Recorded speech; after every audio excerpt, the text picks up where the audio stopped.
While the West was distracted by short-term elections and stock market dips, China just finalized a plan that could paralyze the global economy by 2030. It's called the 15th Five-Year Plan, and it isn't just a policy, it's a siege. Right now, in March 2026, Beijing is moving from manufacturing to a total monopoly. They already control the refining of the graphite and rare earths the world needs to survive. They didn't just outbuild the West, they built a wall around the future. But here is the ruthless part. This isn't a modern invention. They are using a strategy from the Han Dynasty called salt and iron, state control of life's essentials to force rivals into submission. In 2026, the salt is lithium, and the iron is artificial intelligence.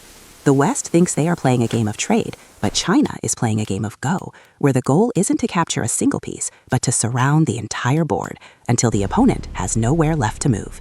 Today, we are looking at the 3 choke points China just activated that the US is powerless to stop. The 15th Five-Year Plan, which officially takes effect this month, reveals a terrifying shift. China is no longer content with just mining the world's minerals. They are moving to absolute downstream dominance. While the US focuses on digging new mines in places like Greenland or Africa, China already controls over 90% of the global capacity for smelting and refining. They have spent the last decade building the invisible pipes of the global economy. Think about it. If you mine lithium in Australia or cobalt in the Congo, it almost always has to be shipped to China for processing before it can ever touch an EV battery or a smartphone. They aren't just the factory of the world, they are the toll gate. By March 2026, Beijing is tightening this grip through vertical integration.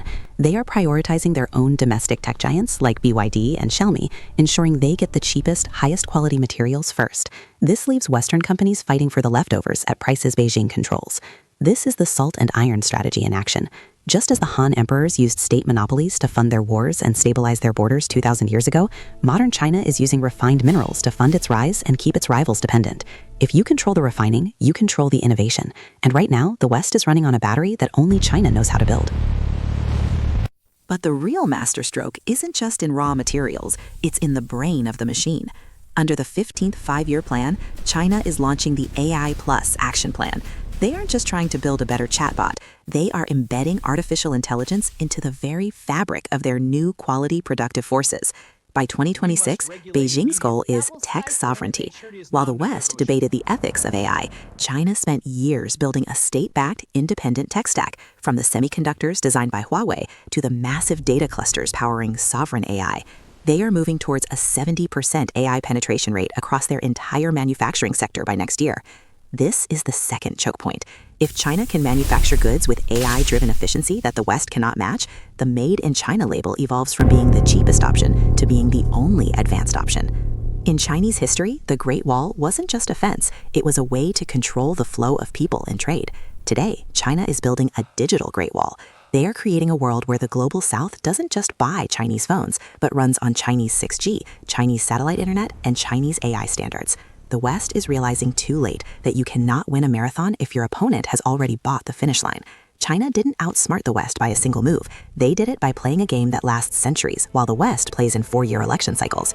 Just like the first emperor, Qin Shi Huang, who unified a fractured land by controlling the roads and the currency, modern China is unifying the global supply chain under its own rules. The question is no longer if China will lead the 21st century, but whether the West can even afford to compete in a game where China already owns the board. Most people will miss the shift in the 15th Five-Year Plan until it's too late. Don't be one of them. Subscribe to stay mapped to the new Silk Road. Now tell me, do you think the US has a countermove, or is it game over?